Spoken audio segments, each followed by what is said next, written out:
Bem-vindas e bem-vindos. Hoje a gente vai fazer uma análise aprofundada de um documento bem específico.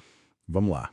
É o Decreto Municipal número 10.684 de Cubatão, lá de 7 de dezembro de 2017.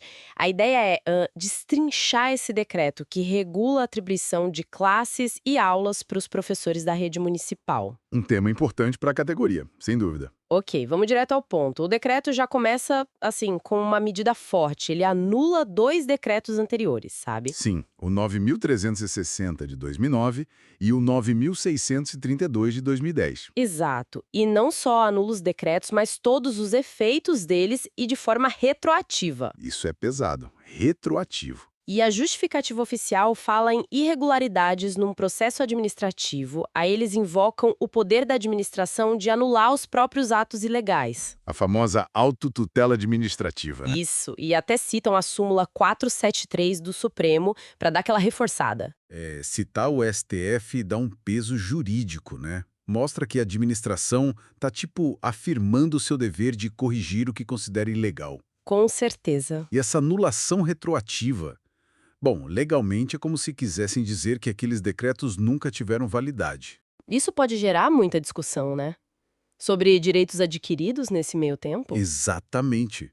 As implicações podem ser grandes. Bem, aí depois dessa limpeza, o decreto estabelece as novas regras.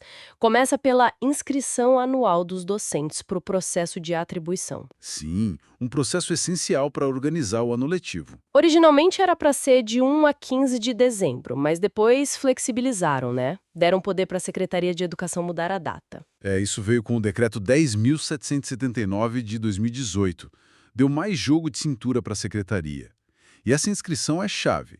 Todo professor titular de cargo tem que se inscrever. E o que eles indicam nessa inscrição? Indicam se querem manter a jornada, reduzir ou ampliar. Podem também pedir carga suplementar. Ah, interessante. Sim, até em outra área se tiverem habilitação para isso. Mas atenção, só depois de esgotar as aulas na área deles. Entendi. Primeiro, o cargo principal. Isso.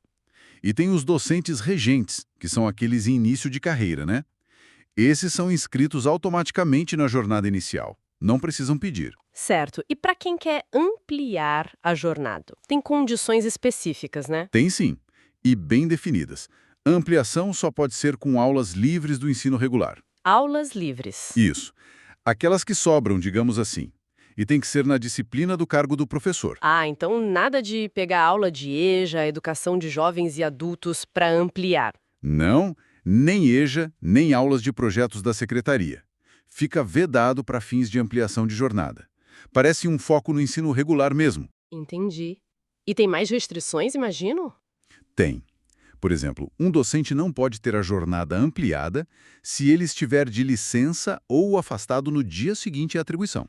Ah, faz sentido. Tem uma exceção importante, a licença gestante. Mas fora isso, a ampliação só se efetiva mesmo quando o professor começa a dar aquelas aulas. Entra em exercício, né? Exato. E tem mais. Se o professor conseguir ampliação e depois se afastar, aí o salário dele volta para a jornada inicial. De novo, com exceções importantes que vieram depois, né? Licença gestante e acidente de trabalho, segundo o decreto 10.828 de 2018. Certo. Ah, e outra coisa que veio com uma alteração posterior.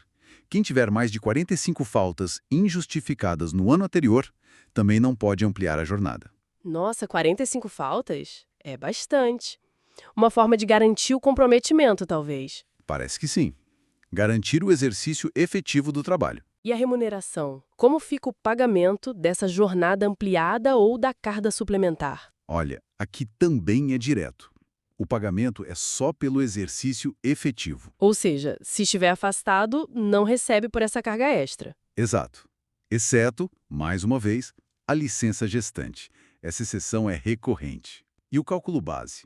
Aqui teve uma mudança interessante. Como assim? Inicialmente, o decreto dizia que o cálculo seria só sobre o padrão básico de vencimentos, sem contar as vantagens pessoais, tipo quinquênio, sexta parte, essas coisas.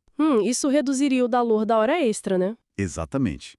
Mas aí, o decreto 10.779 de 2018 mudou isso. passou a incluir as vantagens pessoais do docente nesse cálculo da ampliação e da carga suplementar. Ah, bom para eles, então. Sim, representa um reconhecimento da remuneração integral, talvez. Agora, para as aulas eventuais, aquelas que não são fixas, aí o cálculo continua sendo só sobre o padrão básico mesmo. Entendi a diferença. E se o professor, por algum motivo, não se inscrever nesse processo todo, o que acontece? Aí é simples. Ele permanece com a jornada inicial da carreira dele.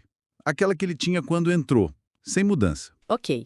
Então, para a gente amarrar tudo isso, esse decreto de 2017 foi tipo um marco em Cubatão para atribuição de aulas, né? Sim. Foi, sim. Anulou o que vinha antes, alegando ilegalidade, e criou um procedimento novo bem detalhado.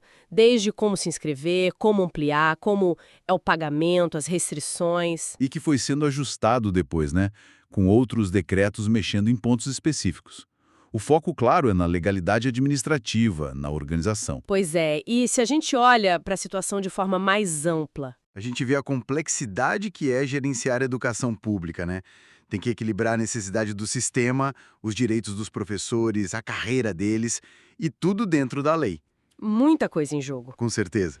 E essas regras todas sobre afastamento, falta, como calcular o pagamento, refletem essa busca por clareza, por controle, talvez para evitar os problemas que levaram à anulação dos decretos anteriores. Faz sentido.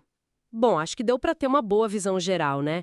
Fica então aquela pergunta para nossa audiência pensar um pouco. Manda lá. Como será que essa regulamentação toda detalhada, com anulação retroativa, com condições tão específicas para mudar jornada e salário, como será que isso impacta o dia a dia, a motivação e o planejamento de carreira dos professores lá em Cubatão? Fica aí a reflexão. Está sem tempo para o estudo? No link abaixo você encontra o e-book com os resumos das obras dos principais autores que constantemente aparecem nos concursos públicos da área da educação. Confira. Gostou do vídeo? Deixe um like, se inscreva no canal e compartilhe com seus colegas. Até o próximo vídeo.